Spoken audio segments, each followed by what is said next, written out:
I'm here with Alexander Mercurs, editor-in-chief of the Duran. Alexander, we have more news on Ukraine Gate, and the impeachment and documents that have now dropped related to Rudy Giuliani, Lev Parnas, and some guy from Connecticut, I believe, running for Congress, Robert Hyde. I've never heard of this guy. So all of a sudden he's been inserted into the mix. Yovanovitch was being spied on supposedly in Ukraine, and we've got all these like napkin type of notes that Lev Parnas gave to the Democrats, and now they've thrown them into the impeachment mix, saying, look, we've got it now. We've got the smoking gun. There's text messages as well where these two guys, Parnas and Hyde, were I don't know, running some surveillance on Yovanovitch. The whole thing sounds utterly stupid. But anyway, get into this story, because this is the latest and greatest smoking gun that they have to prove that there was quid pro quo between Trump and Ukraine. And I just want to make a side note that Ukraine, from what we're understanding, Ukraine has decided to open up an investigation as to the fact that then Ambassador Yovanovitch may have been surveilled by this Parnas guy. So that's the latest news. Okay. Let's unpack this. Now, first of all, I should quickly say that throughout the whole Trump presidency, I've heard this expression "smoking gun" used so many times that I'm absolutely bored by it. Every so often, you get a sort of document dump. The Democrats or whoever comes up with a huge document dump. They tell us all sorts of things, that these documents or this revelation or this, we'd be Flynn talking to Kislyak, or Donald Trump Jr. talking to a Russian lawyer in Trump Tower, that this is going to be the great smoking gun that's going to prove, the great evil and wrongdoing that's going on within the Trump White House or the Trump campaign. And then you drill into the detail and you discover that it's not any kind of smoking gun, and that in fact it isn't anything about anything. It's happened regularly.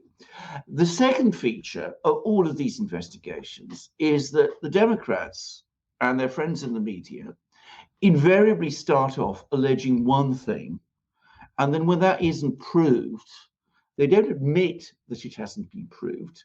They switch to talking about something completely different. So if we go back to the origins of Ukraine Gate, this was supposed to be about Donald Trump putting pressure on the Ukrainians to start an investigation of John Biden. That was what it was supposed to be. No evidence for that has ever been really produced. I mean, we've had some guesses from Ambassador Sondland that might have been the case, but as we've discussed, even he admits that he never actually heard Donald Trump say anything like that. So now, when Donald Trump is supposed to be going through an impeachment trial on that original allegation, what we see is something completely different coming up, which is the alleged surveillance of Marie Yovanovitch, the Ukrainian ambassador, the American ambassador in Ukraine, in Kiev, by Lev Parnas and this man whom I've also, Radcliffe, or was it, what was his name? I can't. Hyde.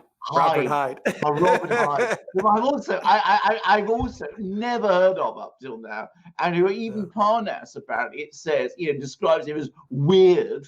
Anyway, these two characters were running around supposedly spying on the U.S. ambassador in Kiev.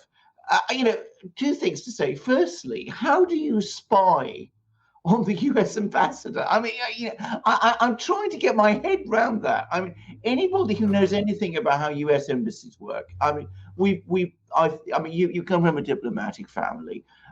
We've both been to U.S. embassies. Myself to the one in Athens. I'm sure you've been to the U.S. embassy. It's impossible. You can't just carry out surveillance of the U.S. ambassador. I mean, the Americans are surveilling you. It just doesn't work like that. But the other thing is, I have to say, this Parnas character, who's supposed to be providing all this information, he reminds me of Michael Cohen. I do remember this dodgy lawyer who appeared during the Russiagate investigation, who was also supposed to provide all this, information, which in the end it turned out wasn't anything of substance. I mean, do you believe Parnas? Do you believe the documents he provides? I would have said you take it very, very carefully before you commit yourself to believing anything that comes from this man. I mean, he comes across to me as beyond dodgy, as we would say in England. But on top of any of this, what does any of this have to do with Donald Trump?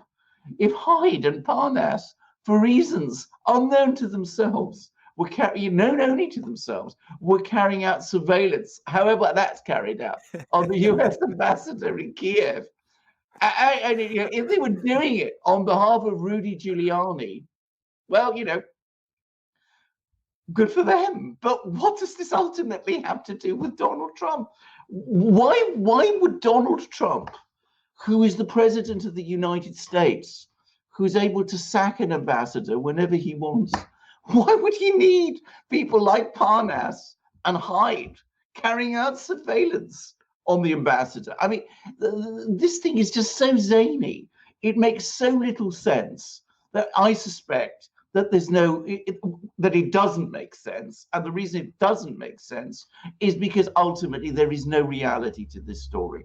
It seems to me what has happened is that the Democrats know perfectly well that the case they've taken to the Senate has absolutely no substance to it. There is no reality behind it whatsoever. And so they've been spending the last couple of weeks frantically looking around for something else that they can throw at Donald Trump in the hope, forlorn hope, that it will gain some traction in the Senate. I predict it won't, because I predict the senators, or at least the Republican senators, when they look at all of this nonsense, they'll say to themselves, well, nonsense is what it is. Maybe some people were up to some weird things, but I can't see that this is going to go anywhere at all. And I mean, it doesn't make any kind of sense, and there's no reason why it would. Yeah, this guy Parnas submitted like scraps of paper and cocktail napkins where he took notes as to what was going on as he was surveilling Marie Yovanovitch.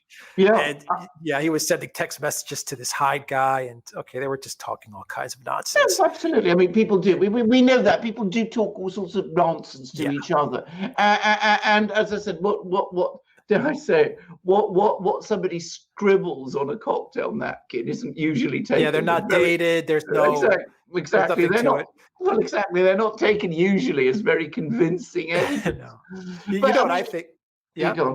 Please go ahead. Well, you know what I think? I think these guys, bad on Giuliani. Yeah. For spending time with these guys, this Parnas guy. But I think these guys got so excited that Giuliani was giving them a task. Yeah. You're in Kiev, Lev, why don't you just do this? And I think he got so excited that he actually thought he was going to be in the spy world. I don't know if you saw the movie Lethal Weapon, like number 2 and 3, where you had Joe Pesci, the Joe Pesci character who's hanging out with Mel Gibson and Danny Glover. And he's just so excited to be with these cool guys, spying and doing all this surveillance, all this, cop stuff, that it was just ridiculous. That's what this Lev Parnas guy is like, I think. I think he was just so excited, him and this Hyde guy, that they were, part of the Giuliani inner circle, and they were going to be spying on a U.S. ambassador. Yeah. They even said that she was under the protection of the FSB and the Russians. It's stupid. The whole thing is absolute nuts. I mean, as I said, the whole thing is, some people really, I think you're right. I think they have been watching too many spy films and getting pulled along by far too much nonsense. But this is absolute nonsense. But let's go back to the substance of this. What does this have to do with Donald Trump? Is it being alleged that Parnas was acting on Donald Trump's orders? Where are those orders? When did Parnas meet with Donald Trump? Well, clearly, obviously, he didn't. The whole thing is just, as I said, completely ridiculous. And if you carry out some kind of surveillance operation on the US ambassador in Kiev, frankly, how is that necessary? I mean, what is the surveillance amount to anyway? I mean, it doesn't seem to me to make any sense. And I would also caution against taking at all seriously any reports coming out of Ukraine that they're actually carrying out some kind of criminal investigation there. If you follow Ukrainian politics as well as as closely as I do, you know that it's actually extremely easy to get a criminal investigation going. All you have to do is put in a complaint, and lo and behold, you've got a criminal investigation. It doesn't mean it's going to be taken anywhere. Yeah, and it's easy to spark an investigation. All you have to do is just bribe someone in Kiev, and they'll open up an investigation. It's as easy as can be. It's as easy as that. Exactly. If you're surveilling someone, Alexander, you don't surveil. I mean, do you surveil with cocktail napkin notes and little scribbled pieces of paper, or texting someone from a car? I mean, that's not real surveillance of someone as prominent as an American ambassador. Well, of course. Or I have someone on the inside, he's saying, and she's, the protection of the FSB, and I have someone on the inside. I mean, this is Joker stuff, isn't it? This is not real spycraft. It's not real spycraft at all. I mean, and as I said, what was the objective of it all? What was it intended to prove at the end of the day? Well, they say that there isn't it the one step of separation. It's Giuliani, and Giuliani's an earshot away from Trump. So I guess that's kind of the argument. Well, exactly. But that's the kind of argument you can push. But it's not evidence. It's not even circumstantial evidence. I mean, it's joining together dots. Well, anybody can join dots together, but when you go to court or an impeachment trial, you can't just go with surmise. You have to provide facts. I mean, unless Giuliani comes along and says in the Senate, well, I was ordered by Donald Trump to set up a surveillance operation, and I did with left Parnas and Robert Hyde. Exactly.